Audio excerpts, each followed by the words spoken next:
Hello everyone, Nigel here with you, Nigel's Modelling Bench, and today is Monday the 13th of November 2023. So yesterday I went to Telford, or Scale Model World as most people like to call it, and was greeted there by Sven from One Man Army, the masking people, and he handed me a bag that had been given to him by Gaspatch Models, and in that bag were some goodies.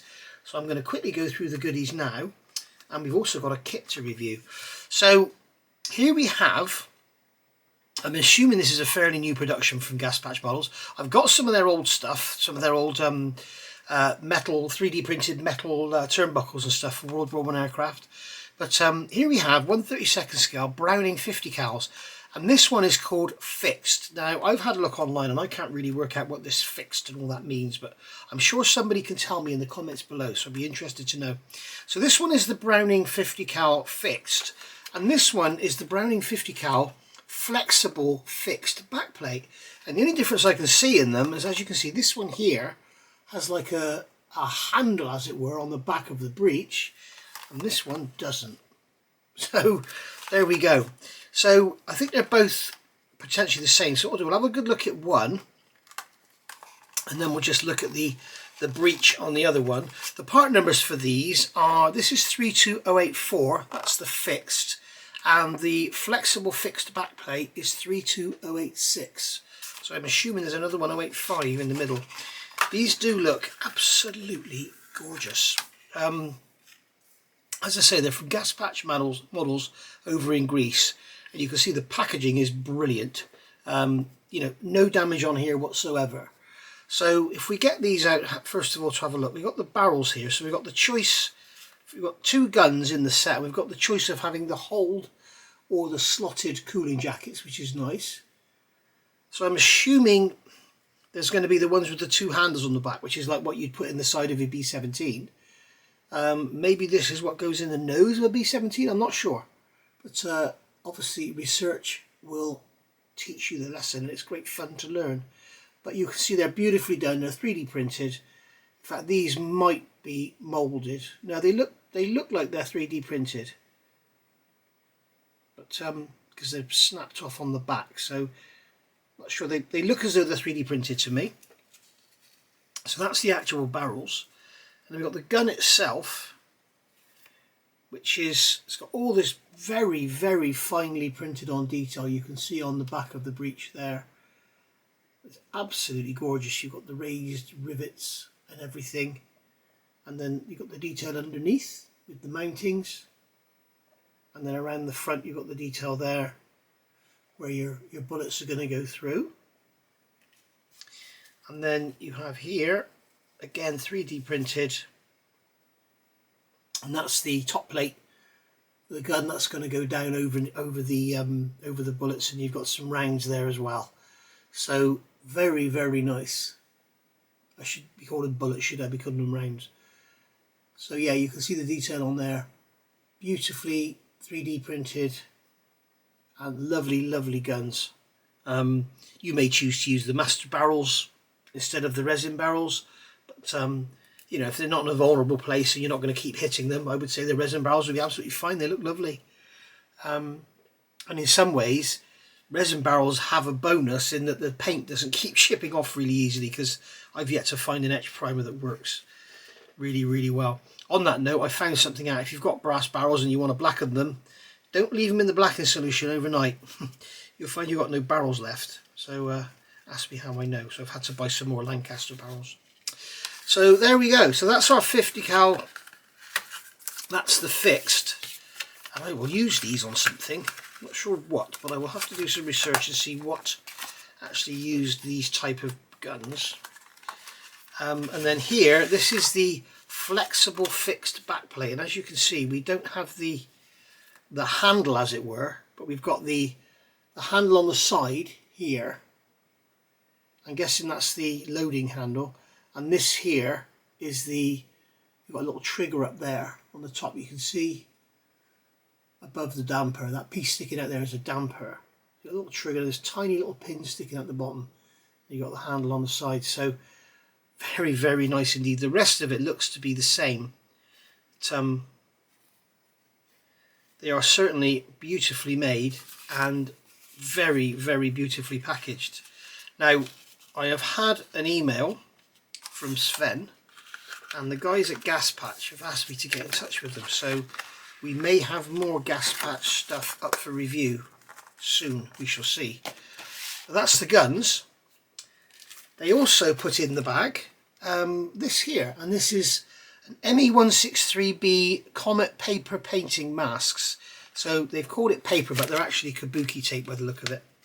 And you can see on there a plan of what we're getting in the set. So you can see we got the crosses and the swastikas. We've got some roundels for the British captured versions. We've got all the numbers there and everything. You've got some tips on how to use them there, so you can read that. And then on the back here we have the actual colour instructions. I'm not sure if this is just one sheet. I'm not sure if it's worth getting out. Let's have a look. It looks like it is just one sheet of paper. So yeah, I've got it stuck to the glue, which I thought I would. Let's get this off. I know I can fold this over, but the trouble is if I fold it over and put it on the bench, it may not come off very easily. We'll see. So there we go. So we've got the RLM colours called out, which is nice. Nice to see that rather than, you know, use AK number 258. It's brilliant.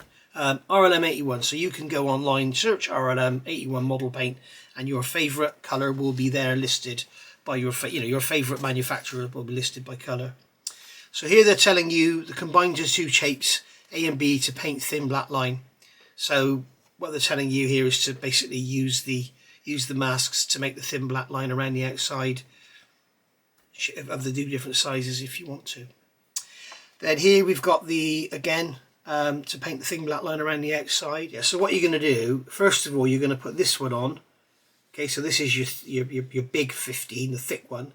You're going to spray your yellow in there, so you've got a big thick yellow 15, and then you're going to take the inside out of this one and place that over that one, and then you're going to have a thin line around the outside, and you're going to spray the black line around the outside. So that's what they're showing you here. Use the thick 15. Spray the 15, use the thin 15 and spray your black line. The same here. Same with your swastikas and your crosses. So that's all very straightforward. So very nice indeed. That didn't stick too bad at all, did it? And you can see these are basically kabuki tape. Let's get one out. It looks like a type of kabuki tape. It looks very similar to the stuff Sven uses. It's, yeah, if I catch it in the light, you might see some lines. Masks are a very, very difficult thing to review because you can't really see them. If I move the light over, we might get a shadow. You can see they're very, very crisply cut. Very nice indeed. So we will give those a go at some point. Can't promise when. I've got a list as long as your arm of things I've got to build. So let's get that put away. And then we can put all this away afterwards. Right, so moving on. The reason they gave me those masks is because they also very generously gave me this kit and a bag of sweets, by the way. So this is the kit they've given. I didn't know Gaspatch made kits, but they do. And this is the 1/48 scale ME163B Comet. And to all model manufacturers out there, Revell in particular, that's how you box a kit. Okay, absolutely solid. So we've got a lovely image on the front. Going on the side, we've got the 6 options that you're getting in the box. Okay, and it's also given us the dates and everything, so all very nice. And we've got a UK post-war captured one there as well with the yellow undersides, which I know a lot of people in Britain will want to do. So yeah, very nice indeed. I'm guessing that's a captured one as well, Air Ministry. So we've got 26, 15, 14. Can't see a number on that one, and then we've got 13, and this one's VF241. So there we are. And then on the back of the box we've got historical information about the aircraft, so I'll hold that there, and if you want to pause, then you can pause the camera or pause and have a read of that. So very nice. And then moving around the box here on the other side, we have this is very interesting, Captain Eric Brown, yes, I remember seeing a video on that. There's a video on YouTube there, Eric Brown talks about this. Apparently it was a lethal thing to refuel. The fuel it used was very, very aggressive. So we got the length is 125 millimeters, the span is 194 millimeters, plastic parts is 123, 23 photo etch parts, and 4 3D printed parts. So proper multimedia kit.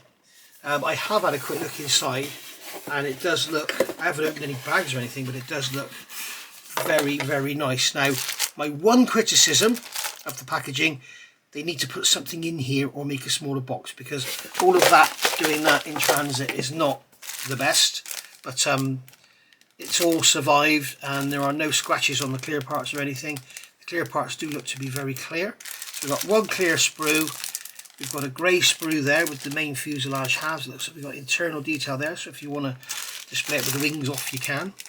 We have our wheels and tyres and skid, everything there. I have a cockpit and some cannons. Wings, I believe they were plywood, so you can do them in plywood if you want to. We have a hair in the bag, so somebody in Greece is a hair less than they were when they started that day, and it's a long one as well. We have a nice set of instructions. Oops, there's some 3D printed parts there. Some very nicely printed instructions by the look of it. We've got some 3D printed parts there, and then we've got decals, masks by the look of it. We've got, what's that there? Oh, we've got separate decals to make swastikas should you want to, if you haven't got the mask set. I'm guessing I see they will go together to make 2 swastikas. Okay, so you'll take this one and swivel it over. Obviously there are some very tight laws in certain parts of the road about having swastikas. And we've got photo etch parts in there with seat belts which look beautiful. That's all in there, so that's very nice. And then here we have a slip of paper advertising other kits they do. I didn't know they made kits. That's amazing. There's a Samson 2A2. Is this all 148? Yeah, it's all 148 scale. 148 scale. And then we've got a little tow and recovery vehicle for the ME163. That's interesting. Look at that. Oh, I'd love to do that and stick this on the back of it. That looks very nice. Passionate for modelling. They certainly are. So very nice indeed. So let's have a look at the kit, and we'll start off by having a look at the instructions. So we'll get all that back in the box over there. And we'll start off by having a look at the instructions. So I'm going to zoom you in a bit. There we go. I'm going to make sure we don't have any glossiness or anything going on. Make sure we can see everything. Yes, we can. So, scratch my eye. So basically on the front of the instructions, this is obviously the first time I've ever reviewed a Gaspatch model or a product even. So down here we have all the RLM callouts, which is wonderful. RAF trainer yellow, RAF dark green, exhaust and aluminium. So this is great. They haven't sold their soul to any paint manufacturers that are going to give you incorrect paint callouts. These are RLM colours. You can just match them to your favourite supplier of paint. Just put that in Google, or a paint match, RLM colours, model Tamiya paint, whatever, and you will get a reference for all of them. I think there is a Tamiya colour for every one of those other than the brown violet. I think, I'm not sure, but there are. I've got a setup there. I can't even remember the manufacturer. I've had them for probably 10 years. They're probably dried out. There we go. That is a life colour camouflage set.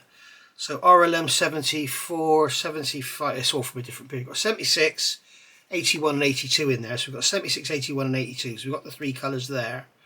And 78. So not really much use, but and I've never used life colour paints. I've heard they can be a little cantankerous to use, so we'll probably just go with Tamiya mixes or whatever.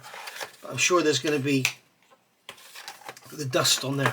I'm sure there will be mixes online for the Tamiya colours, but it's, as I say, it's brilliant that they've used this and not said, you know, AK256 or something. That's great. So looking through the instructions, looks very nice indeed. Look at this. We've got our 3D printed parts here shown as a CAD drawing. We have our Decal sheet there, we have some vinyl masks, we have the little decal sheet there, photo etch parts, and then our sprue callouts. You can see it's a fairly simple kit, but then looking on here, now this is how to do a set of instructions, guys. I'm just going to zoom out a bit. This is how to do a set of instructions. Look at that. Very, very Das Work-esque, isn't it? Very, very nice and colourful. So clear on how to bend, clear on how it's going to attach. They've also had the thought. You see, this is what happens when you get a model made, designed by modelers for modelers. This is what you get. This is like Wingnut Wings all over again. You know, if this was another company, they would probably just have that goes on the back of there. There would be nowhere for it to sit. It would just be a butt joint. But here they've got slots with the PE to go into. So very, very nice indeed. Fair play. Well done. So we've got the photo etch parts going in there. And then we've got two parts of the seat we're going to assemble. You can see it's showing the two parts because one's blue, one's grey. Then it's showing us here where the harness mounts on the back of the seat. And then we've got this piece going over the top of the harness. And then here's where the harness goes on the front of the seat. So that's really nice. And then they're giving us all the colour callouts for the bulkhead, the headrests, the belts, everything. Really, really nice. Lovely. And then going over the page here, we've got the rudder pedals going on with the pieces going over the top, the straps. And then we've got this lever here. I don't know what the controls are going to be. And then unbelievably here, we've got pipe work. Some sort of pipe work going in there. It's amazing. It's all moulded in plastic, but like, interesting to see how nice it is. And then we've got wood, leather, and then RLM 66 dark grey XF63. That is, isn't it? And we've got leather and canvas on there. It just keeps selling us all the same colours. This is very Wingnut Wings-esque, this. And then obviously, as I say, because it's modelers for modelers, they're picking up like the best of the best and using it. This is very Wingnut Wings-esque instructions. So nice simple layout as well. That's going on to there, and then that lot's going on to there. And then here we've got the PE showing up how it's made out of two pieces, and then it's giving us the colours and where that piece goes in there. And then here, all this pipe work going in, which is lovely. This piece going in the bottom here. And then again, very Wingnut Wings like. We have all the colour call outs with the RLM and the aluminium and the wood. Bronze here. Very nice indeed. Very nice. Instrument panel. Photo etch parts going on there. A little plastic part. And then we've got all our individual decals for the dials. So we're going to put them in and then put a bit of gloss clear on them to brighten them up. And then here we've got this assembly going. This is the ammo compartment. I believe this sits behind the pilot. And then here I'm guessing that is some sort of filler or something like that. But they're telling us to remove the seam lines. And they're giving us the colours there. So there's the colours of your bullets you're going to add in there. Make sure you get them the right way around. And they're going to go onto there. And then here we have the landing skid assembly. So you've got the choice of having it extended or retracted. Again, RLM 76 is the colour given. So that all looks very nicely detailed indeed. I thought I saw wheels in there. Did some of them have wheels? It's too big to be a tail wheel. There's 4 tyres in there.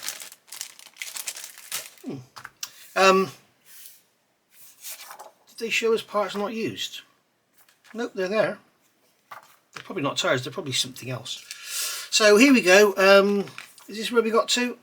Yes, so we've done the skid. You've got the skid here in the retracted state by the look of it.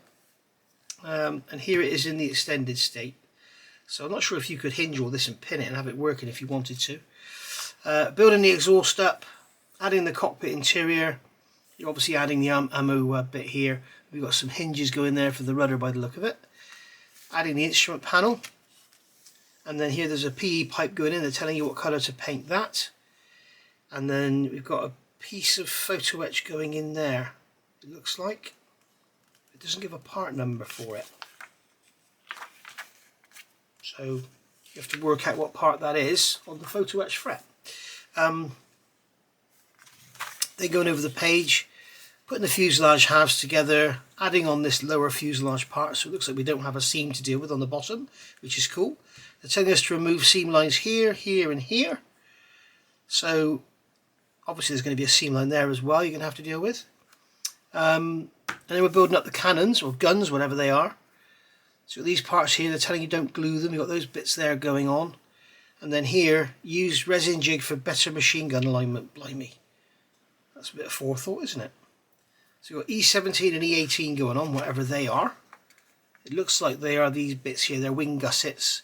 And the guns are going to fire through them. So there's those 3D printed parts that are helping you align the guns and get them in the right position. Lovely.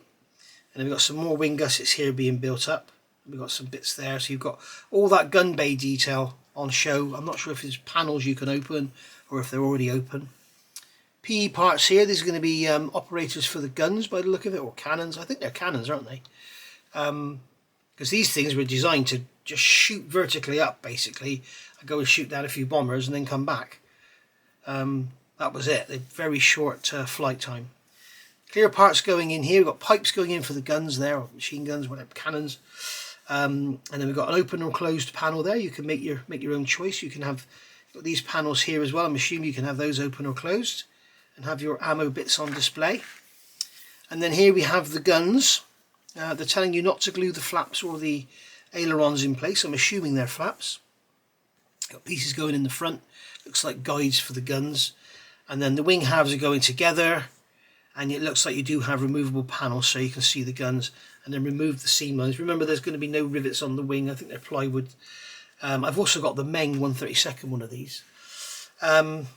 And then here we have the flaps extended. And then here we have the flaps retracted. So you can just glue them up or have them extended on these actuators. Very nice. Very small plastic parts. And there are indicators that have to be up to show when the flaps are extended.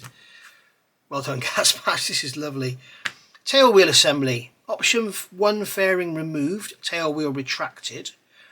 Option 2, fairings removed, tail wheel extended. Weighted tyres all round. Bloody hell.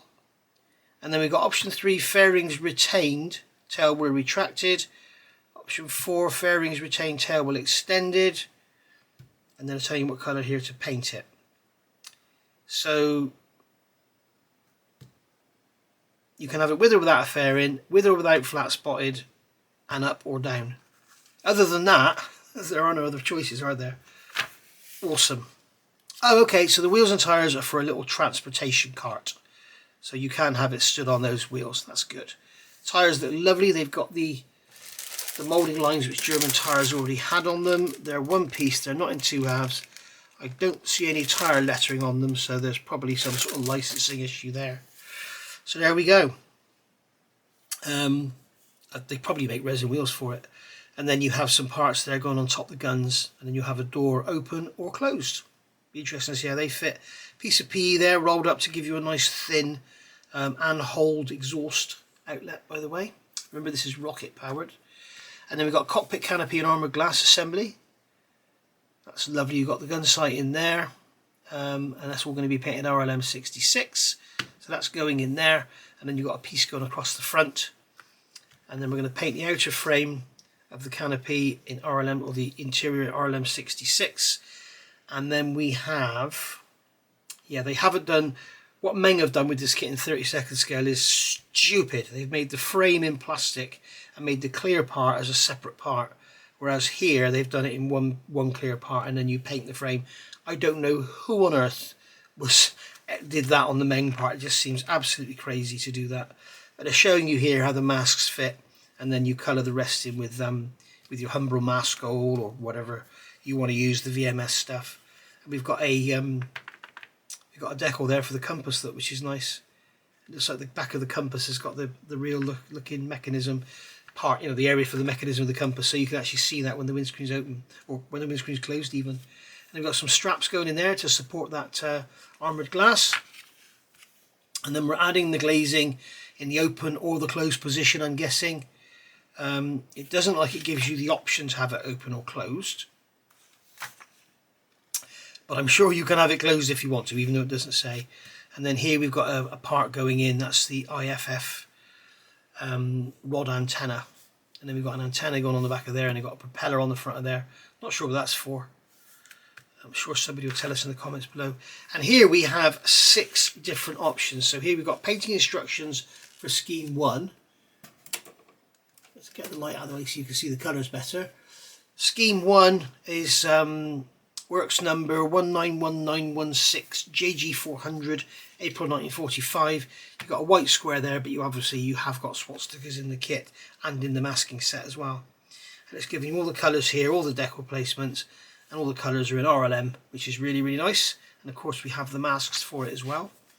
And then here we've got works number 191659 JG400 1945. So this looks like it's very similar indeed. Different pattern on the tail, but very similar to this one. But I'm not quite sure what these silver lines are around the panels. That would need some research. So have to look into that. And then this one here looks like the most fun camouflage. So that one's February 1945 as well, white 14. Here we have very similar to 1 and 2, with the pattern tail and the camouflage on the upper surfaces and the RLM 76 underneath. Again here very similar, but now we have blotches on the nose and the tail. This is version 5, and this is the Air Ministry 203. I'm assuming this is a captured plane. And then this one here, finally, this is the captured UK post-war. So as I say, a lot of people in the UK, I want to do this one, I expect. So very nice indeed. Beautiful instructions. Not sure about accuracy, accuracy of colours or whatever, but they're beautifully made, beautifully printed, beautifully laid out, and also they're the perfect size to have on the bench. If you look at model collect instructions, they're absolutely tiny.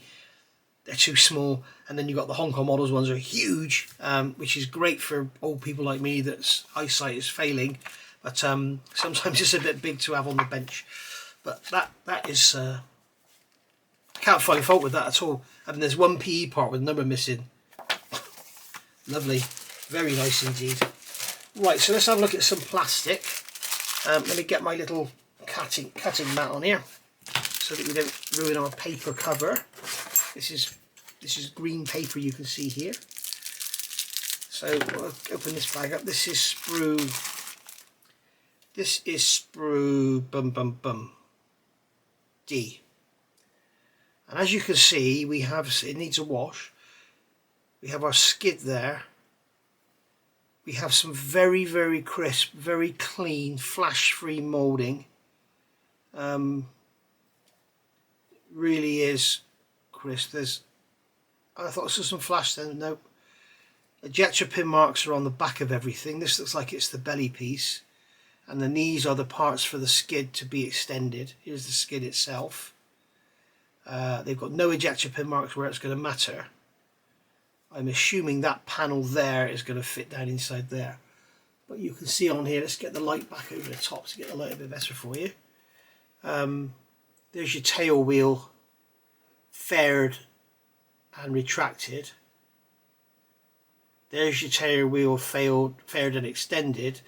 There's unfaired and retracted, and there's unfaired and extended.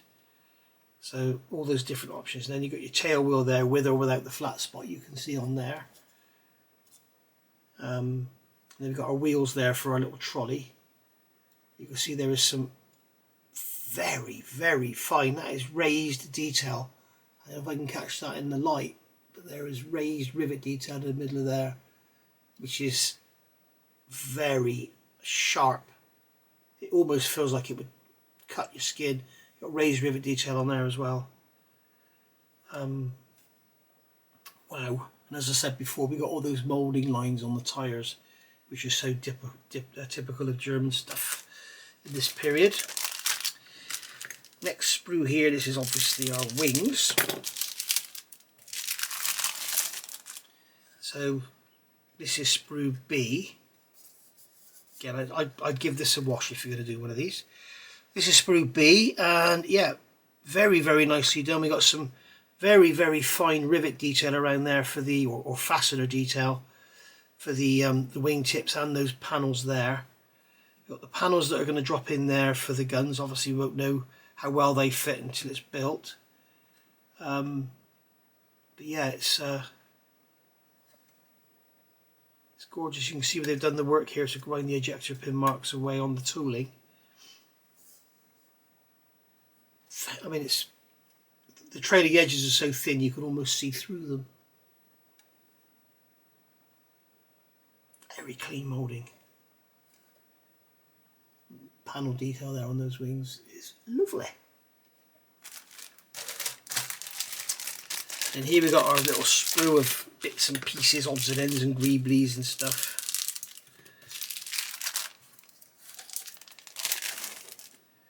So we can see here, this is sprue E.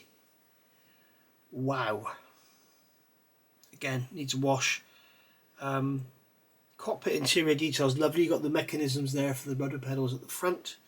That's that panel that goes in the back by the look of it. Or is that the forward panel? I'm not sure now. That's the panel that goes in with your bullets and everything in it, or your rounds. Instrument panels there. Very nicely moulded. Get that painted, quick dry brush, it's going to look lovely. You can see here some of the moulding on here is just absolutely gorgeous. You've got some bullets there, or rounds should I say. I keep saying bloody bullets. There's your cannons. Again, ejector pin marks are on the back, so it doesn't matter. Got those pieces there that are going to go in the rear fuselage. They'll be seen through the windows. There's the other half of the cannons that are going to go on there. More rounds over there. Covers for the cannons there. And then here is that little fine pipe that you've got going inside the fuselage. And as you can see, I mean, without looking through a magnifier, I can't see a seam line on there. It's totally flash free. We've got the control column there. It's beautiful. This would be a nice little diorama piece if you wanted to do a Lancaster or something, you know, in flight, a 48 scale Lancaster in flight, and have this sort of coming up behind it at a 30-degree angle or something. Fuselage halves here. Wow, look at this riveting on here. So you can see here we have, this is the internal wing area where the cannons are going to go, and you can see on there the rivet detail is stunning. The panel lining is absolutely awesome. The rivet detail is recessed and again is awesome and really sharp. And then here, I mean, these are the panels that close out in here, I think. I mean, look at that. I don't know if you can see on there, but you've got raised rivet detail again. And then you've got those lightning holes there which are punched out. Punched out the sheet metal, not the plastic. And then there's the nose cone there. You've got flaps and ailerons. Leading edge slats there by the look of it. Really is really nice. There's the propeller piece that goes on the front. Now that looks like it's been bent. I'm not sure if that's supposed to be like that. I can't see any bend marks, but it looks like it should be even, but it's not. Maybe it's just the fact that it's, I don't know. It just looks strange to me. It looks a little weird. We have cockpit internal detail. There is some ejector pin marks there, but I don't think you're going to see them. There's a round thing there, and it looks like it's part of the model, not an ejector pin mark, because it's got little pieces coming off it. But these here you're not going to see because of the shape. But you do have a nice bit of detail on the sidewalls there, and there's obviously more detail to add with parts going in. So yeah, there's the rudder there. Again, the trailing edge is so thin you can almost see through it. It's This is Gaspatch. You should start doing 1/32 scale bombers and stuff. So the clear parts are very, very clear. This bulkhead is made in clear because obviously you've got that clear panel behind there. We have some ejector pin marks in there. I'm not sure if they're going to be seen. but may want to just get rid of them anyway. We've got our armoured glazing there, which is cool. We've got little side windows there, and then there is our gun sight. So that's been made in clear, so you can have the clear angled glass panel. And the actual canopy itself, I mean, it's extremely clear, but I would imagine that in this period of time, around, you know, in the mid-40s, when this was made, I would imagine there would be distortion on it. And true enough, there is some distortion, which I was expecting because of the shape. But we can see on there, if we look at that writing through there,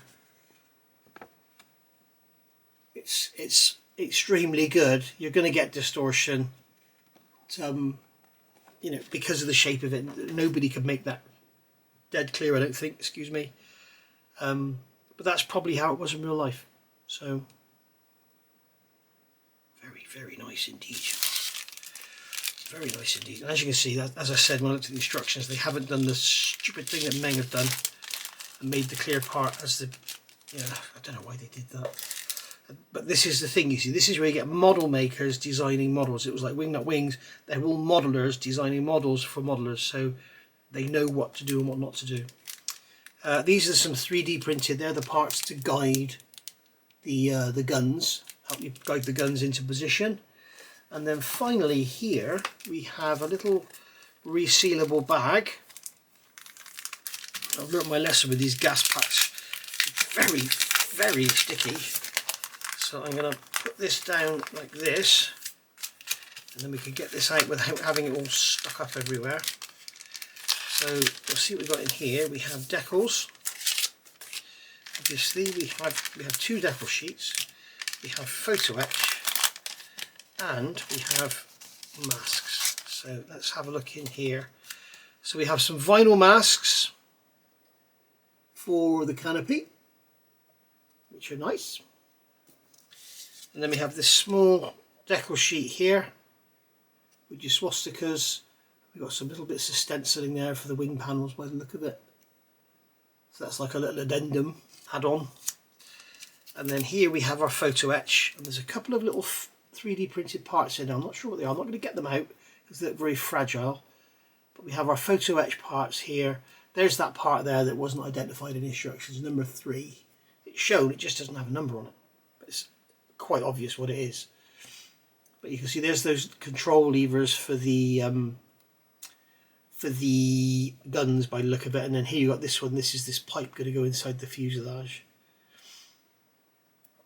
There's the exhaust you're going to roll. It actually looks quite thick, this brass. But yeah, interior panels for the flaps, no doubt. And there's those bits that are going to go down the back of the seat.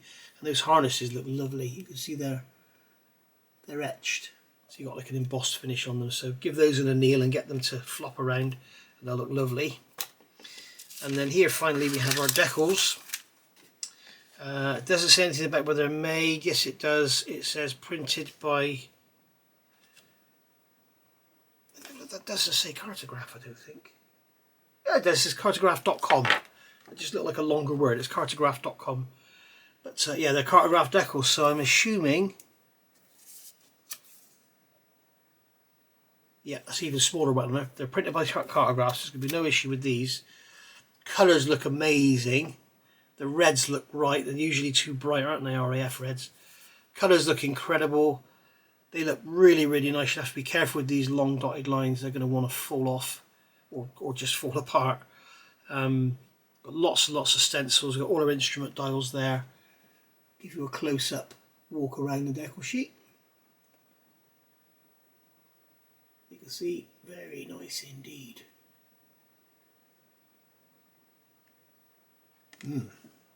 Oh yes. So this has been, I mean, that I want that. That is gorgeous. It's a shame somebody should make that in 32nd scale for the main one, because that's a hell of a little display, isn't it? It's lovely, really interesting. So yeah, this has been a review of the Gaspatch ME163B Comet. I'm gobsmacked. I must admit, it is... I can't fault it. It's I mean, there's one part number missing that I spotted. There may be others, but there's one part number missing in the instructions. Okay, it's got vinyl masks, which I would rather have kabuki tape, to be honest. But I'm sure they'll be fine because it's a fairly simple shape. Remember the trouble I had with the vinyl masks on the Lancaster? They were awful. Lancaster turrets, I mean, they were terrible. Ended up throwing them across the room, didn't I? But the instructions are, this is a new company to me as far as kits go, and probably new to a lot of you as well. The instructions are gorgeous. The plastic looks lovely. I'm not sure about how hard or soft or whatever it is. It's gorgeous. It's very ICM like. You heard it just cut, it didn't snap. I think that propeller has been bent, so we'll just have to straighten that out. But it's probably an impeller actually. It's beautiful. It really is a lovely kit. And because this is made by modelers, I mean, we've got those ejector pin marks in that bulkhead. I'll bet they're not visible. I'll bet you can't see them at all. They're recessed, so they need to be filled. They can't be sanded out. In fact, let's have a quick look, because it's right at the beginning of the book, isn't it? So that is the back side. No, this is the front side. So that one there, that ejector pin mark there in the middle there will be hidden by the seat. And those two there, they're down in here on the sides, and they are going to be hidden by the side consoles. So there we go. Models made by modelers for modelers. Yes. If this was Hobby Boss, it would have an ejector pin mark there and there and there and there, and there'd be nothing here at all. There's also one up there, and that's going to be covered by the headrest, isn't it? Yep. So there we are. So you don't need to worry about those ejector pin marks. So yeah, I mean, I want to criticise something, but I can't. And obviously this is a review. It might not go together. It might not build at all well. I'm sure it will. But I'm just put some tape on here. I'm stunned. I really want to build it because it's such a beautiful little aircraft, and it's just a beautiful kit. It really is absolutely gorgeous. I'm not sure how much it is. In fact, I'm going to go and have a look now. Right, looking on Hannet's website, this kit is $36.99. I would say it's worth every penny. I mean, yes, it's a small aircraft, it's in 1/48, but it's absolutely crammed with detail, and it just looks like it's going to be a right bundle of fun to build because it's just so well thought out. $36.99. I was expecting $49.99 to be honest, because it's such a, it's not a massive.